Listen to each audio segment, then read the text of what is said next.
খরগোশ পালন করতে আপনার প্রয়োজন হবে খরগোশের বাসস্থানের। খরগোশের ঘর তৈরি করতে কাঠ অথবা পিচবোর্ড ব্যবহার করা যেতে পারে। তবে আপনি চাইলে খাঁচার মধ্যেও খরগোশ পালন করতে পারবেন।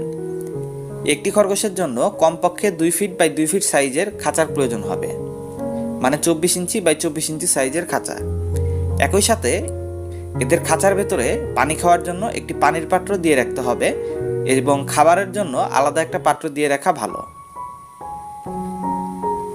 এবার আমরা জানবো খরগোশের খাবার দাবার কি, বা আপনি যদি পোষা খরগোশ পালন করেন তবে এদেরকে কি খাওয়াবেন। খরগোশের খাবার দাবার হিসাবে ঘাস, লতাপাতা ও বিভিন্ন শাক সবজি পছন্দ করে। এছাড়াও এরা খাবার হিসাবে বিভিন্ন ফল খেয়ে থাকে। প্রতিদিনের খাদ্য তালিকায় 60% ঘাস এবং 40% সবজি হচ্ছে এদের আদর্শ খাবার। যারা শহরের বাসাবাড়িতে বা ফ্ল্যাটে পোষা